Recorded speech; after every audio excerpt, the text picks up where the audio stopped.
What's up, guys? Welcome to the video about converting your Mark IV Supra radiator to work in a JZS147 Aristo. I'm going to take you guys over to the radiator, show you what we have to do to the fan, and then show you what has to happen in the chassis to make it work right. Alright, so this is the Aristo fan, hydro fan setup sitting on a Mark IV radiator. Now, over here, this is the first thing you have to do. To center this on each side, and then you've got right here, you'll have to drill a hole here, and then put some foam underneath here. You're going to have to lose this right here, and then you're going to have to address this over here. I have not exactly figured out what I'm going to do. I'm either going to move this over here and use a stud, or I might cut this and move it back. But I kind of like the idea of modifying the radiator, but at the same time modifying this might be the better idea, but it also doesn't come apart real easy. Now, up top, it sits flush up here. You can see it's a little bit off here, which is not a big deal at all. The hose will still fit and everything like that. I'm using a Mark IV hose. But then right here, you can see there's a little bit of an issue. So the other thing I might do, what I'll probably do, is I'm either going to weld a piece that's tapped right here, and maybe over here as well, but on this side, you could actually just bolt something here over to here. So that might be a really easy option. And then this thing is on here. Now, the other thing that needs to be addressed is the way that it mounts on the bottom. The Mark IV, the studs for the rubbers are much further out, okay? So you gotta move them in. So I'm gonna have to modify the radiator that way as well. But the first thing that needs to happen is the fan needs to fit the radiator, so then we can put it in the car and make sure that everything still reaches to all the factory stuff, because like that line right there has to go to the pump. So this has to reach in here and then down and there. So I'm using all Mark IV Supra hoses to hopefully make this thing fit well. One of the other differences is this. So the Mark IV uses an M6 hole, and this has an M8 stud. Now, if you're using the factory tie downs, you'll just need to tweak them a little bit because the radiator is going to sit a little higher. I am not going to be using the factory tie downs. I got some of these Buck Performance for a Mark IV. They are billet. Clean it up a little bit. But being that this is a different size and it's a stud, gonna have to open this up or address this. But again, if you're just using these, you can make these work. So I'm gonna start by getting the things cut off the radiator that need to be cut off. I'll show you what I did and then what I'm going to do to make it all work. So check back in a second. All right, a little bit of work later, and we have a hydro fan on a Mark IV Supra radiator. So first thing I'm going to show you guys, basically right here, you'll see that I've just re-drilled this hole, but I had to take some length off of this. I'd say start with an 1/8 inch or so, and that's about right as far as what this is going to need to be to where all this fan shroud is touching correctly. Now under here, you'll see there's a gap, but on the sides it's touching. So what needs to happen is you need to use a little bit of high density foam to go in between here. So this basically bottoms out where it's supposed to. Over here, what I cut off of here just happened to be the perfect amount to make a little adapter bracket. So basically there's a bolt that bolts straight into here. That's tight, and then it comes across to here and it bolts to this right here. Now up top was a little more complicated. Right here I added some just little blocks of aluminum.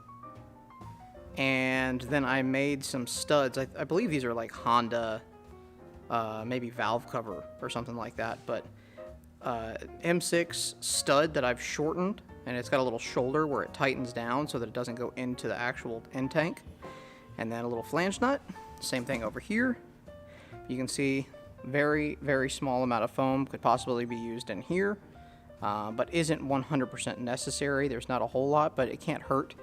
So that is on there. Now, obviously, we still need to move those guys, but I'm going to leave those in place and then just add new ones down here. But I wanted to get the fan on so that we knew exactly where that needed to end up. So I wanted to get the fan on first, so that kind of gives us like a location for other things, because we have lines and stuff that do still need to reach. So now that the fan is on, we can test fit it back in the car, and that's how we would mark our bottom brackets. So we need to put it back in the car, and then we can mark from the bottom where they need to be, and that way we know that they're located where they should be, and then the top is where it should be, and all our lines are where they should be. So kind of mock everything up. Obviously the lines are rubber, they have a little bit of give, but you don't want them to be like super bound up or anything like that. So put this thing back in the car, see where it ends up. All right, well, it's in there. One thing that's really nice is that it actually raises the upper neck just a little bit above this plane here. So it'll be a little bit above this. Here's our factory Supra radiator hose. Kind of use that to figure out where it's going to go. And basically that's it. You can see we are probably about 2 inches shorter as far as an engine bay. And I can tell you right now, it's tight down there. I don't think it's going to be terribly fun to do a belt, but we need to mark the bottom and get the bottom post welded on, and then figure out a mounting solution for the top, because they are definitely a little bit wonky. So the material that I had was a little too thick. So what I did was I machined it down. You guys don't have to get this fancy. If you can just find a piece of material that fits inside this guy, even if you have to sand it down a little bit, this is just what I had. So I didn't want to have to go to the metal supermarkets or anything like that. So basically I gave myself a cut line. These are about 1 inch long, and they're going to fit inside another piece of material. But yeah, so this is, you guys need to make something like this, or just cut some material and get it welded on the bottom of your radiator, and that will adapt it to be able to, you need to make something to fit in the factory rubbers. So I'm going to make what is going to be welded to the bottom real quick. I'll show you that before I weld it on, and then I'll show you the final product. Alright, so this right here is what I came up with.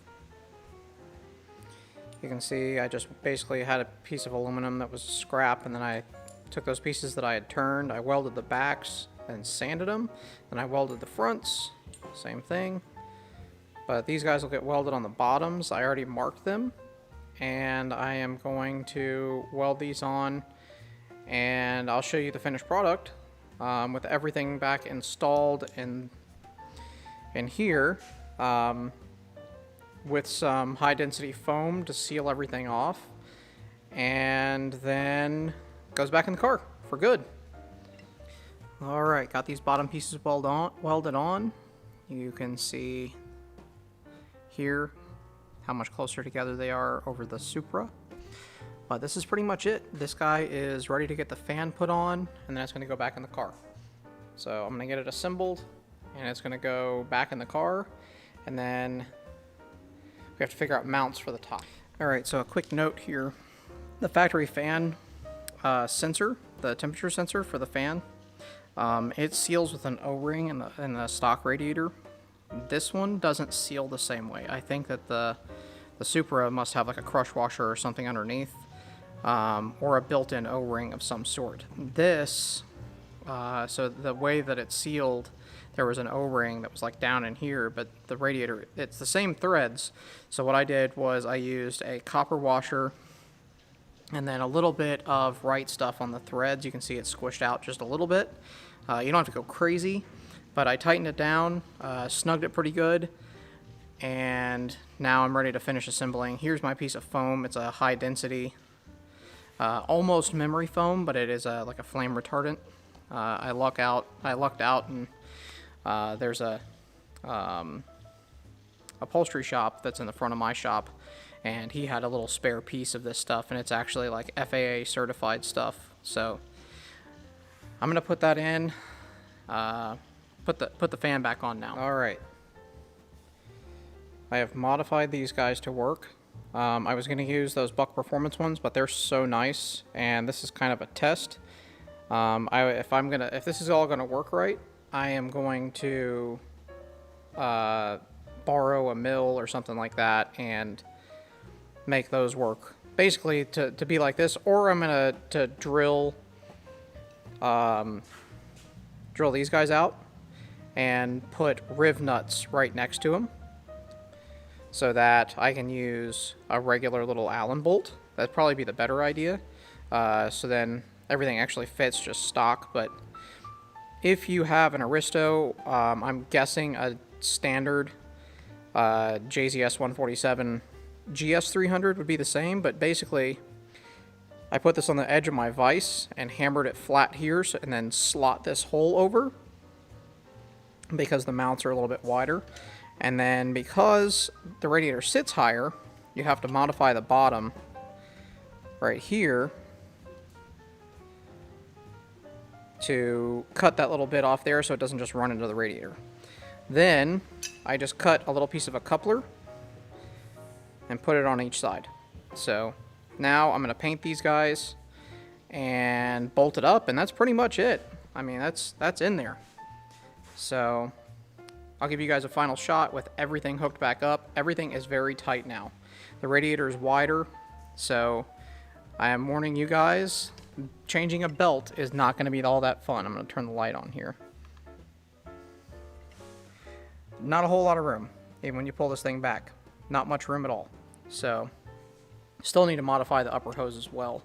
So, I'm going to paint these and modify the upper hose and show you guys what this looks like when it's back together. Alright, one more thing that has to be modified here. This is the reservoir for the hydro pump. You can see the hole was just a little bit off. Now, it is, like the other two holes are on the fan shroud itself. So it could be that the fan shroud's just off a little bit because there is a bung welded into this radiator. I put a stud in it just because you do need to stack a couple washers on it. I just used 2. It should be just fine, but yeah, always something.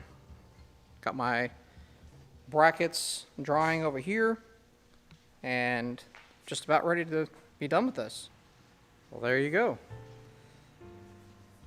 It's in there, and everything is tight. Like I said, even this charge pipe, the factory charge pipe, is pretty tight. Here, I think it's still going to work and everything, but cut the radiator hose down. Basically had to take this much off, about a couple inches, and fits pretty good. Factory clamps. Almost looks like it belonged in here. This side turned out a little bit better than the other one. I think this is the first one that I did, and it tweaked just a little bit when I tightened it down. But again, this is definitely just a test fit because I definitely want to use the Buck Performance ones. But for now, just for testing and making sure I don't have any leaks and driving it a little bit, you know, we'll finish making this thing pretty afterwards. So that is basically it. Alright, so that's how to make a Mark IV Supra radiator fit in a JZS147 Aristo or GS300. I'm guessing the GS300 is exactly the same. Now this is an Aristo. I'm going to say if you guys don't have some pretty serious fabrication tools like a welder or whatever, you might want to pay somebody to do this. It is fairly labor intensive. You could probably just like wing it. But I don't know that it's going to last very long, especially in aggressive driving. So you're going to want to definitely have someone who really knows what they're doing do this. This is definitely intended for someone who is not just cruising their car, but more so like tracking and racing their car, because you know, the reason I did it is because I couldn't get another radiator, and I didn't want a chance putting a GS300 stock radiator into an Aristo that's turboed and everything. I just don't want it to overheat. I'm not going to really beat this car to death, but if I do want to beat on it, I don't want it to overheat, and I also don't want it to get hot sitting in traffic. That's a big one. Like, I'm not about that. I don't want to be sitting there and like watch temperatures go up and then worry about shutting the car off. No, I'm going to have the AC blasting and we're going to just enjoy this thing. But yeah, so definitely like this if this was helpful. Let me know in the comments below if it was helpful. If there's anything that I missed, let me know in the comments below, and consider subscribing. Check out the rest of the videos on the Aristo. I'm doing a lot of how-tos and, you know, upgrades and everything like that. So check those out. I will see you guys soon with more videos on the Aristo. Bye.